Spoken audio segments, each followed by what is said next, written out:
How could I have known that my life's greatest punishment would actually become my greatest gift? I'm Isabella Martinez, 26 years old, and my wealthy father forced me to marry Marcus, a poor farm worker, to teach me a lesson. For 6 months, we lived in a modest house. He worked on the farm while I lived in shame. But yesterday I learned that my husband is one of the world's 10 richest people, and I had earned his genuine love. Before I share this story, please let me know in the comments where you're watching from. Don't forget to hit the like button and subscribe, because the story I'm about to tell you is proof of never giving up and the power of true love. I was born and raised in Beverly Hills, one of Los Angeles's most prestigious neighborhoods. My father, Roberto Martinez, owned California's largest real estate empire. My mother, Carmen, was a former model known in our social circles for organizing charity events. My brother Diego was 3 years older than me and the apple of the family's eye. My childhood was spent in luxury, but there was no freedom. Private school, private tutors, private lessons, everything was to maintain the family's prestige. Our house was a 15-room mansion with a pool, tennis court, and a garden as large as Central Park. But I always felt caged. Isabella, a Martinez girl doesn't behave like this, my mother would say with every mistake I made. My father decided everything from what clothes I wore, to what books I read, to which friends I could see. When I was 16, I made my first rebellious move. Instead of the elite private school my father chose, I said I wanted to transfer to public high school. I want to learn about real life, I had said. My father's reaction was violent. You are a Martinez family daughter. You cannot mix with people below our class. But I was determined. I secretly enrolled in public high school. Of course, when my father found out, he immediately withdrew me and forced me to study at home with private tutors. When I turned 18 and it was time to choose a university, my father insisted on studying business at Stanford University. You will take over the family business, he would say constantly. But I wanted to study art. I secretly applied to Berkeley for art education and was accepted. When my family learned this, a huge scandal erupted. Art? Is this useful when it rains? My father had shouted. You've gone crazy, Isabella. Finally, I made a deal with my father. I would study business at Berkeley and take art as a minor. He agreed, but with conditions. I would return home every weekend and attend social events organized by the family. At university, I felt like I could breathe for the first time. I had friends, I could make my own decisions. Art classes, especially, made me very happy. My professor said I was talented and suggested I continue art education after graduation. But the time I spent at home every weekend was a nightmare. My mother constantly found suitable boyfriends for me. Sons of wealthy families, young millionaires who could become future business partners. Isabella, Michael Anderson's son James, is a very successful lawyer. He wants to meet you. My mother would say such sentences every week. These James, Davids, and Christophers were all the same. Arrogant, selfish, money-focused. None of them were really interested in me. They only focused on the Martinez family's prestige and money. When I was 21, I met Alex Chun, an art student at university. He came from a middle-class family and was a very talented painter. For the first time, I felt a real connection with someone. We had a secret relationship for 6 months, but eventually my father found out. He had hired a private detective to follow me. What is this, Isabella? He shouted, throwing photos in front of me. Who is this person? Alex, my boyfriend, I said courageously. Your boyfriend? This worker's child? You're Martinez. How could you be with someone so far below our class? I graduated from university at 23. My father immediately wanted me to start working at the family company, but I had found a job at an art gallery in New York. What business do you have in New York? You will be with your family. My father spoke definitively. Dad, I want to build my own life. I want to be independent. Independence? You cannot be independent from the Martinez family. This family has spent millions of dollars on you. Now it's time to pay back. Finally, I made another deal with my father. I would work in New York for 2 years to gain experience. Then I would return and take a position at the family company. Those 2 years in New York were the happiest period of my life. I lived in a small apartment in Soho and worked as a curator at Madison Gallery. For the first time, I truly felt free. But my father constantly pressured me. In every phone conversation, he brought up marriage. Isabella, you've turned 25. It's time to get married. Dad, I'm not ready yet. I want to focus on my career. Career? Women's careers are marriage and motherhood. You're not thinking about your family. Diego got married. We want grandchildren. Diego had indeed married Christina Davis, whom my father had chosen. Christina was the daughter of another real estate family. A perfect strategic marriage, of course. I was forced to return to Los Angeles at 25. My father gave me the title Vice President of Development at the family company, but in reality, I was just a figurehead implementing my father's decisions. Marriage pressure had increased. Every week, I was introduced to a new candidate. Richard Williams, technology billionaire. Jonathan Davis, real estate tycoon. Thomas Anderson, finance expert. They were all wealthy, all successful, and all cold. The only reason they wanted to marry me was to establish business connections with the Martinez family and gain prestige. Dad, these men don't love me, and I don't love them. Love comes and goes, Isabella. What matters is compatibility, family values, economic security. When I turned 26, my father said his patience had run out. Isabella, I'm telling you for the last time. You will get married this year. Richard Williams made a serious proposal. You will accept. No, Dad. I don't love Richard. I won't marry him. That day my father's anger was at its peak. You are ruining this family. Because of your stubbornness, Diego's business is also getting difficult. If you don't get married, what will happen? Then I will teach you real life. I will show you what wealth is, what poverty is. A week later, my father called me to his office. There was a marriage contract on his desk. What is this, Dad? Your marriage contract. You will marry Marcus Sullivan. Marcus Sullivan? Who is he? Someone who works on our farm in Santa Barbara. 30 years old, single, an honest man. I was shocked. A farm worker? Dad, you. Yes, Isabella. Since you don't like rich men, I found you a poor one. Maybe this way you'll understand the realities of life. I read the contract. Marcus Sullivan was a worker who had been working on the Martinez farm in Santa Barbara for 5 years. My father had offered him a large amount of money in exchange for marrying me. This is crazy, Dad.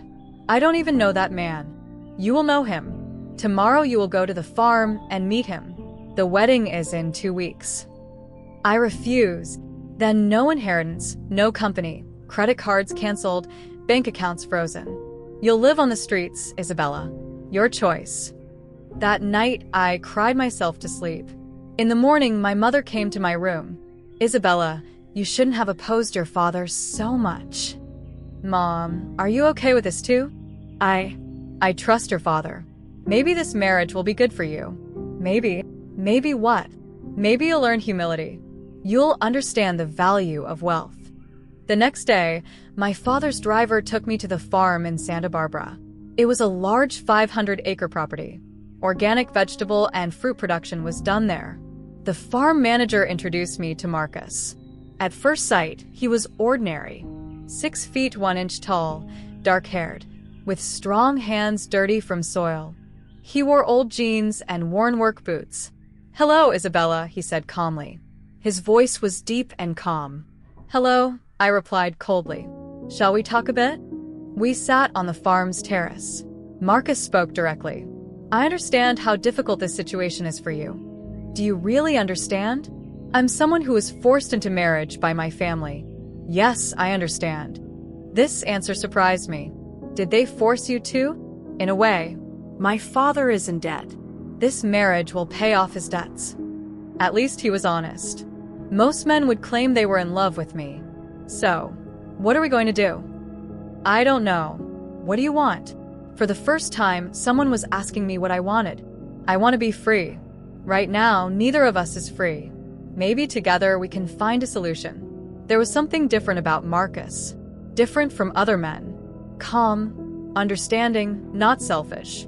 Does this marriage have to be real? I mean, No, he said immediately. Just on paper. You can relax. The wedding day came 2 weeks later, in a small church in Beverly Hills. Only the families were there. I wore a simple white dress. Marcus wore the same old jeans and a clean but cheap shirt. My father was pleased. This is how it should be, Isabella. Now you will learn real life. My mother was crying. How my daughter has fallen. Diego and Christina were also there.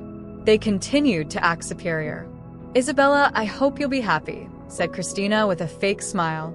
At the wedding ceremony, Marcus's family was also there. They were simple people, but warm-hearted. His mother Maria was a very kind woman. His father Carlos was a farmer. Isabella, we will love you like our daughter, said Maria sincerely. This warmth surprised me. My family never behaved like this. After the ceremony was performed, I turned to Marcus. What happens now? I have a small house in Santa Barbara. We'll live there. Marcus's house was really small. 2 bedrooms, a simple kitchen, a small living room.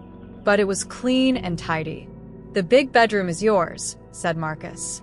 I'll stay in the small room. Thank you. One more thing. I go to the farm at 6 in the morning. I return at 6 in the evening. You can live however you want. The first days were very difficult. Cleaning, cooking, laundry. I didn't know any of it. Marcus was patient. He taught me. Start the machine like this. Cut vegetables like this. How did you learn these things? My mother taught me. She said, a man should be able to do every job himself. In the first month I spent with Marcus, I began to get to know him. He read a lot. There were science fiction, philosophy, and economics books at home. Where do you find these? I borrow them from the library. I also read online. There was no television at home. In the evenings, we talked or read books. Why don't you buy a television? Unnecessary. Books are more useful. Marcus was thoughtful. Even while working on the farm, he was always planning something. By the end of the second month, I realized Marcus was different. The other farm workers showed him great respect, not just because of his age, but also because of his intelligence. Marcus, are you really just a worker? What do you mean? I don't know. You're very different. Every person is different, Isabella. You're much more than just being a company manager. This sentence had a great impact on me. My family always told me what I wasn't. Marcus was interested in who I was. In the third month, I noticed that Marcus had projects he secretly didn't tell anyone about. In the evenings, he worked on the computer. What are you doing? I'm planning improvements related to the farm. What kind of improvements? Efficiency increase, cost reduction, new marketing strategies. His plans were really very professional. It was as if they came from a Stanford MBA program. Marcus, did you go to university? Yes. I graduated from MIT. From MIT? How? You're a farm worker. I am now. But I wasn't always like this. That night, Marcus told me his real story. He had studied engineering at MIT, then worked at a technology company. But one day he left everything and chose a simple life. Why? Because money-focused life didn't make me happy. I decided to search for real values. So, what are you really doing now? I manage the farm. I appear to be a worker, but actually I plan everything.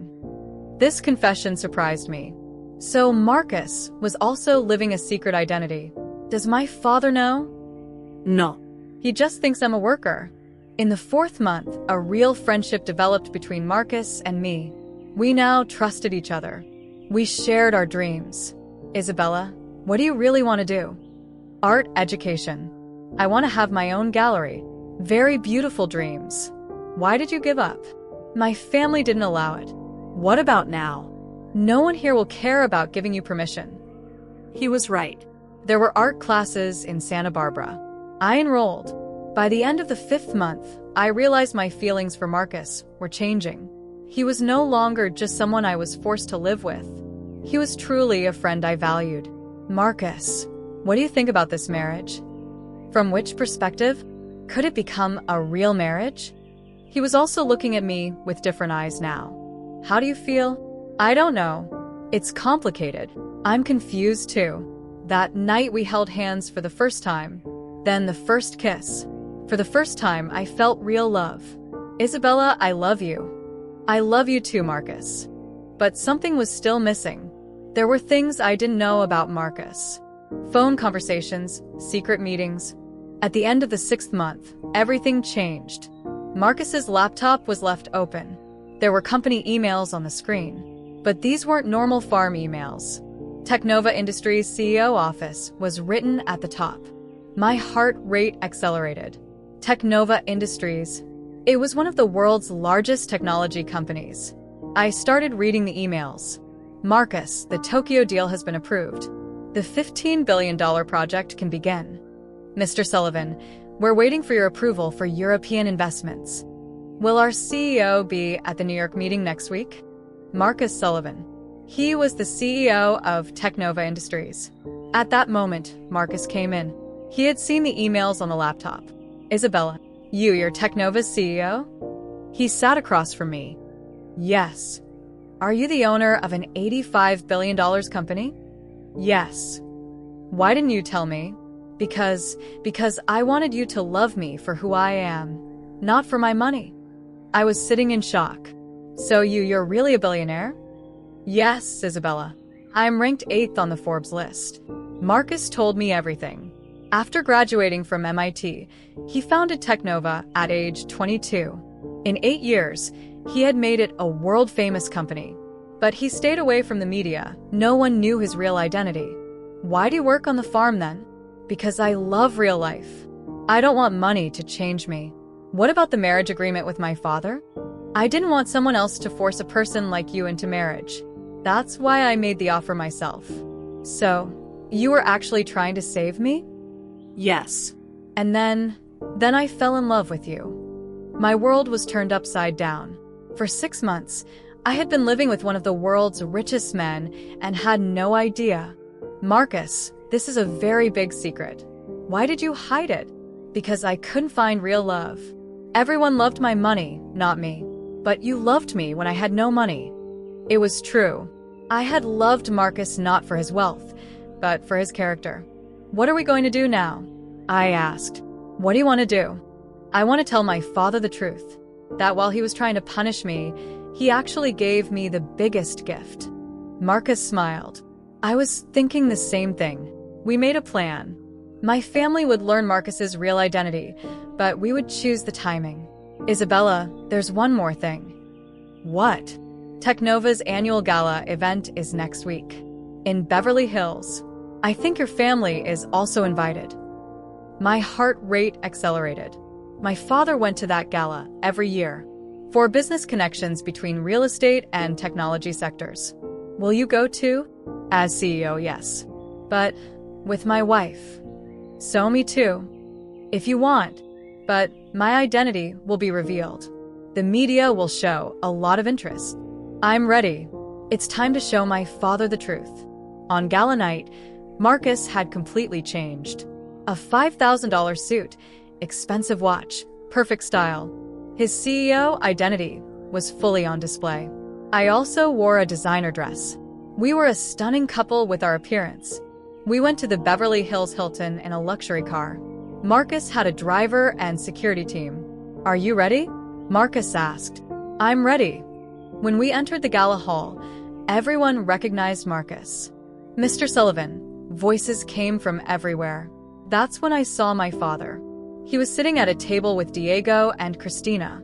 When he saw us, he froze. Isabella? What are you doing here? Hello, Dad. I came with my husband. My father looked at Marcus. Who are you, son? Marcus calmly extended his hand. Marcus Sullivan, CEO of TechNova Industries. The shock expression on my father's face. TechNova's CEO? Yes, sir. Also Isabella's husband. Diego and Christina were also looking in shock. This is impossible, my father shouted. You're a farm worker. No, Mr. Martinez. I am the founder and CEO of TechNova. I'm ranked 8th on the Forbes list. My net worth is $85 billion. My father had to sit down. How is this possible? Very simple, Dad. I said. While you were trying to punish me, you actually married me to one of the world's richest men. But weren't you a worker? Diego was stuttering. Marcus smiled. I love living simply. I want to meet real people. Isabella loved me not for my money, but for my character. My father was still in shock. Did you say $85 billion? Yes. Isabella's inheritance, right, was about $200 million, I think. I can offer her 400 times that. But she accepted because she loves me, not for money. Christina whispered. I can't believe it. Also, Marcus continued, Isabella will continue her art education. We're opening a special gallery for her in Beverly Hills. It was her biggest dream. My father looked at me. Isabella, are you really happy? Yes, Dad. For the first time in my life, I'm truly happy. Everything changed after that night. My father wanted to do business with Marcus, of course. But Marcus was very smart. Mr. Martinez, I don't like to mix business and private life, Marcus said calmly. My relationship with Isabella is completely personal. My father insisted. But Marcus, your technology knowledge could revolutionize the real estate sector. Maybe we'll talk about it in the future. But first you need to fix your family relationships. This sentence made my father think a lot. The following week, he called me to his house. Isabella, I need to talk to you. I'm listening, Dad. I made a lot of mistakes. While I was trying to punish you, I never thought that I was actually giving you the biggest chance. For the first time, I was hearing an apology from my father. I did these things because I love you, Isabella, but I used wrong methods. Dad, I just wanted your love and respect, not your control. I understand now. How does Marcus treat you? Like a queen. But more importantly, he accepts me as I am. My father nodded thoughtfully. Maybe I can learn too. Marcus and I bought a new house in Beverly Hills. A magnificent mansion with 12 rooms and ocean view. But we continued to live simply. Isabella, money is just a tool. What really matters is the life we build together. My art gallery opened. We named it Martinez Sullivan Modern Art Gallery. For my first exhibition, I made a series of paintings telling Marcus's story, Secret Love Collection. At the opening night, my family, Marcus's family, and important names from the art world were there. When my father was touring my exhibition, his eyes filled with tears. My daughter, you were really talented. Why couldn't I see this before? Because you didn't want to see it, Dad. You only saw your own plans. Marcus came to us. Mr. Martinez, Isabella's talent is not just in painting. She's also very successful in the business world. She now manages TechNova's art and culture department. It was true. Marcus had given me an important position in the company, but not by force because I wanted it. My brother Diego also started to change. His marriage with Christina was having problems. Isabella, can I talk to you? He asked one day. Of course, Diego. What's wrong? Seeing you and Marcus, I understood what real love is like. What do you mean? My marriage with Christina is just a business deal. We have no real connection. I felt sad for my brother. So what will you do? I don't know. Maybe marriage counseling or looking for real love. Yes. Like you. Marcus and I tried to support Diego. Eventually, he divorced Christina. Now he's become a person who knows himself and seeks real relationships. My mother Carmen was the hardest person to adapt. But over time, she began to see Marcus's character. Isabella, I didn't know you were this strong, she said one day. Mom, I was always strong. I just wasn't given the opportunity. How did Marcus change you like this? Marcus didn't change me, Mom. He accepted me as I am. This increased my confidence. My mother thought, maybe I was too controlling too. We can't change the past, Mom, but we can change the future. Our story received great attention in the media. Headlines like TechNova CEO found true love disguised as farm worker were being published. Marcus had said in an interview, true love is found not by how much money a person has, but by their character. Isabella loved me not for my wealth, but for who I am. This story inspired many people. The hashtag #TrueLove hashtag became trending on social media. Many people shared their own stories. People who were forced into marriage, pressured by their families, seeking true love. On the first anniversary of our marriage, Marcus proposed to me again. Isabella, we were forced to marry a year ago. Now I'm proposing to you with true love. In my own gallery in Beverly Hills, among the works I had made, he knelt down and proposed. Isabella Martinez Sullivan, will you have a real marriage with me? Yes, Marcus. 1,000 times yes. This time our wedding was a real celebration. Our families, friends, Marcus's company colleagues, everyone celebrated our true love. My father made a speech at the wedding. As a father, my biggest mistake was not asking my daughter what she wanted. My biggest luck was introducing her to someone like Marcus, regardless of the purpose. Now Marcus and I are doing wonderful projects together. TechNova's art department is expanding worldwide. The gallery has opened branches in 3 cities. We also established a foundation supporting young artists. Martinez Sullivan Art Foundation gives scholarships to 100 young artists every year. Isabella, you are the greatest gift of my life, Marcus says every day. You are mine too, Marcus. When my father was trying to punish me, he actually gave me the greatest treasure. Sometimes I think about the past. If I had lived the story of my sister stealing the wedding dress that night, maybe I would never have met Marcus. Sometimes the biggest punishments in life actually become the biggest gifts. Being born into a wealthy family is not always an advantage. Sometimes you need to taste poverty to learn real values. True love is found not by how much money a person has, but by their character. And most importantly, never let anyone make you feel worthless. Every person has their own unique value. The life Marcus and I built together is based on love, not money. That's why it's very strong and real. If this story inspired you, please share your own experiences in the comments. How did you find true love? What difficulties did you encounter? Don't forget to hit the like button and subscribe, because real stories give real hope. And remember, sometimes life's biggest punishments actually turn into the biggest gifts. My story with Marcus is the best proof of this.